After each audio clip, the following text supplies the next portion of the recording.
welcome to Reimagining Chapel. My name is Amanda Esco, and I am the director of the Religious Education program here at the First Unitarian Church of Salt Lake City. Thank you for joining us today. I'd like us to begin by lighting our chalice. If you have a chalice at home, go run and get it, and come right back. We can light our chalices together. Remember, this year as we start Reimagining Chapel, we're going to come in with intentions and actions. So today, our intention is listening with our action of growth. So, we light this chalice in the spirit of listening, with the hope of understanding. We gather together in community to learn, to grow, to serve.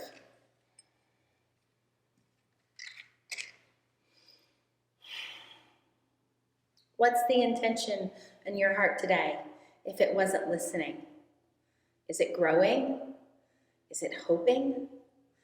Is it the intention of love? Each day, each moment, we are presented with the opportunity to set a new intention. Keep thinking as you're moving through your life, what intention you're putting into things.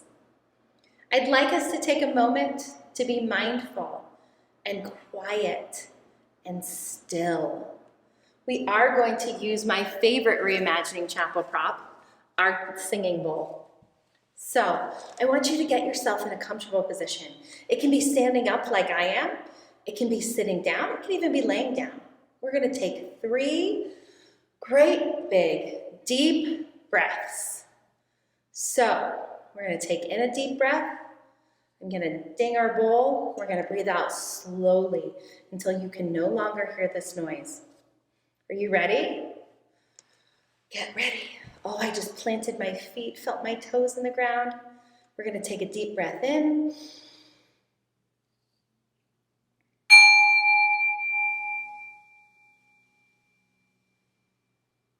And out through our mouth. How long were you able to hold that breath out? Let's do it 2 more times and see if you can hold it a little bit longer. Deep breath in and out.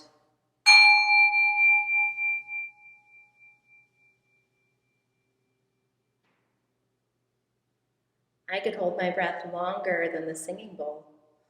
How about you? Let's do this one last time as we center ourselves for just a minute. Deep breath in through our nose and out.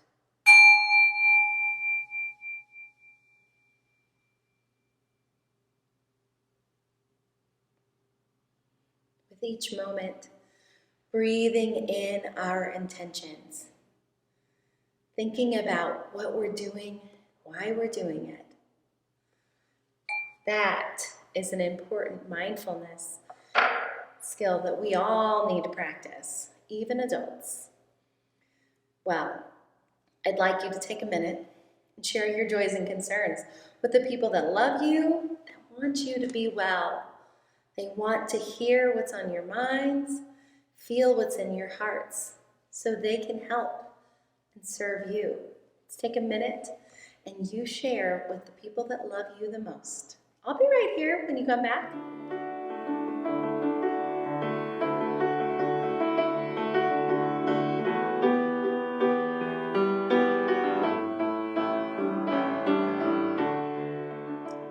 Thank you for sharing your joys and concerns. Our UU of the week this week is a person who felt something deeply in his soul and just had to go looking for what he was hearing. Thank you, Lissa, for sharing this with us.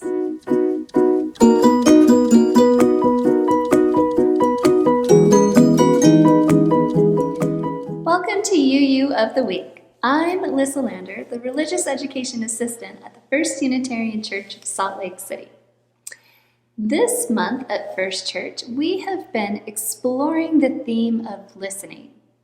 We've learned that we need to listen to the whispering voices of the divine, and that might be and sound like something different for each of us but it calls us to listen to the world around us and to care about what we hear. There are a lot of people struggling for so many reasons, and we can't just continue on like we can't hear it. This is the biggest reason that Unitarian Universalists engage in social justice. Over the years, our own church has invested enormous amounts of energy into LGBTQ equal rights, climate justice, and immigration reform, just to name a few. But the one thing that we are not likely to do is talk about being Unitarian Universalists, and we should. I think there are a lot of people who would like to know that there is a safe place to explore and grow our sense of wonder at how beautiful this world is, and that there is peace in feeling connected to something bigger than you are, whatever that something may be. Today, on UU of the Week, we are going to learn about Quillen Shinn. He was a Universalist minister and circuit rider in the 1800s. This means that he rode a horse into nearly every nook and cranny of America and Canada, talking to people about universalism. He founded at least 40 churches between 1870 and 1907, recruiting more than 1,000 new members. And he also inspired 30 people to become Universalist ministers. So, just like we've talked a lot about how the Unitarian Church has changed over the years, the same goes for Universalism. We remember that the Unitarians believed in one God as opposed to the Trinity, and were generally pretty liberal in their beliefs given the times. They were theological dissenters. And now I don't know why that requires jazz hands, but it just does. And therefore, they ruffled a lot of feathers, including those of Quillen Shinn, who had some words for the Unitarians at the time, calling them the go-as-you-please church. Scandalous. Quillen was a Universalist. They were more conservative, but they preached that all people, no matter who they were universally saved. But at the end of the day, Unitarians and Universalists were more similar to each other than they were different. And even in the 1800s, there was talk of combining the two movements together, but Quillen Shinn was not a fan of this and wanted nothing to do with it. So he might be disappointed to learn that later on, the Unitarians and the Universalists continued to grow as liberal faiths, both moving away from dogma or the rules found in the Bibles, and later joined forces to become the Unitarian Universalist Church in 1960. But back to our circuit rider. Quillen Shinn wanted to share the message of universal salvation with as many people as he could. So he traveled to small towns to preach anywhere that he could gather enough people, even turning a blacksmith's workshop once into a gathering hall, and one of his tools, the lathe, into an altar. Quillen Shinn sometimes averaged a sermon a day and spoke to so many people that some criticized him for hopping around so much, even calling him a grasshopper. But Shinn was truly invested in the people that he helped convert to Universalism. He even traveled back to the 40 churches that he helped plant to check on their progress and helped with whatever was needed, even raising the funds himself to help them build their church buildings. Quillen Shinn definitely listened closely to the call in his heart that inspired him to tell the world, or at least most of North America, about being a Universalist.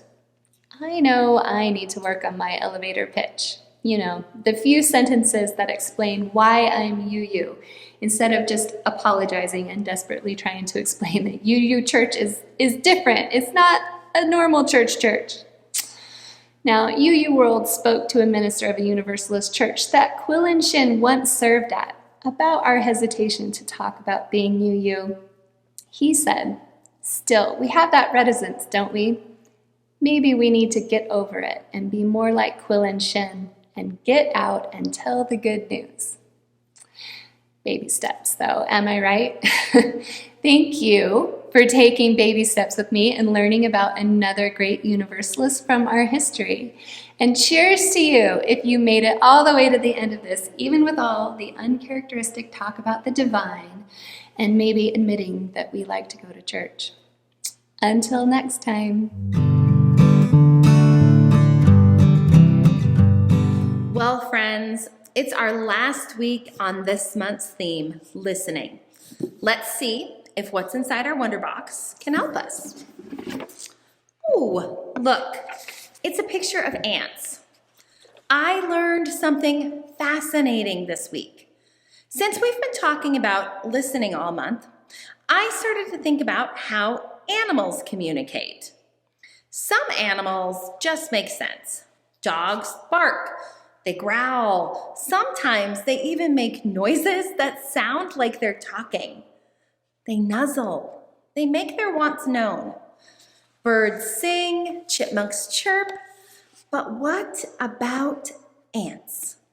It's not like they live in these massive hives together, working on intricate tunnel systems without communicating. That would be ridiculous. But how do they do it? I can't see it. I can't hear it.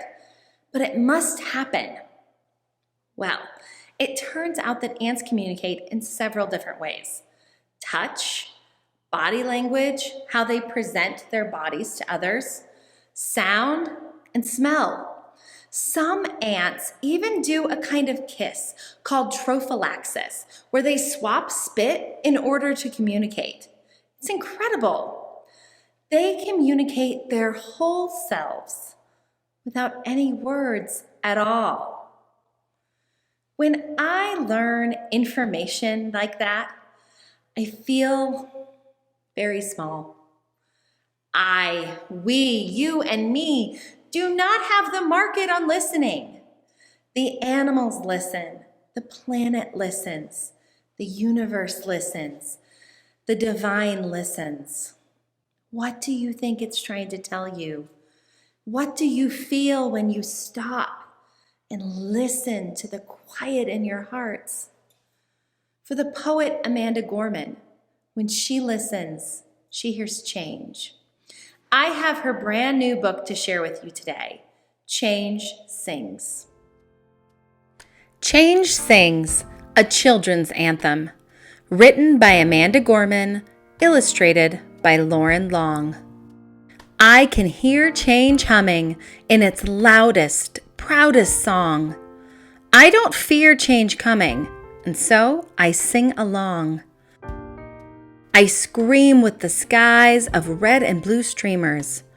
I dream with the cries of tried and true dreamers. I'm a chant that rises and rings. There is hope where my change sings. Though some don't understand it, those windmills of mysteries, I sing with all the planet and its hills of histories. I hum with 100 hearts, each of us lifting a hand. I use my strengths and my smarts, take a knee to make a stand. I'm bright as the light each day brings. There is love where my change sings. I show others tolerance, though it might take some courage. I don't make a taller fence, but fight to build a better bridge. I talk not only of distances, from where and how we came. I also walk our differences to show we are the same. I'm a movement that roars and springs. There's a wave where my change sings. Change sings where? There, inside me, because I'm the change I want to see. As I grow, it grows like seeds. I am just what the world needs. I'm the voice where freedom rings. You're the love your bright heart brings. We are the waves starting to spring, for we are the change we sing. We're what the world is becoming, and we know it won't be long. We all hear change strumming. Won't you sing along? When Amanda listens, she hears the call for a more just and equitable world. She hears the pain in others, sees intolerance, and meets it with persistence on the call for change. She hears in her heart. She writes, though some don't understand it, those windmills of mysteries, I sing with all the planet and the hills of histories. We are part of the stories of our universe, surrounded by mystery and awe. We face oppression and indifference, loneliness and unkindness with the song of our spirit. Each of us is unique, but our song comes from the same place within the universe, asking us to listen. Take time this week to hear the song of change in your heart. Thank you for joining us once again for Reimagining Chapel. To find out more information about the First Unitarian Church of Salt Lake City, please visit us at slcuu.org. But until next time, let's heart out.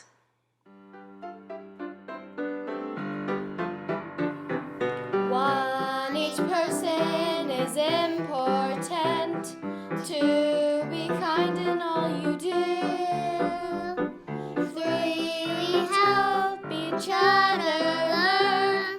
Four,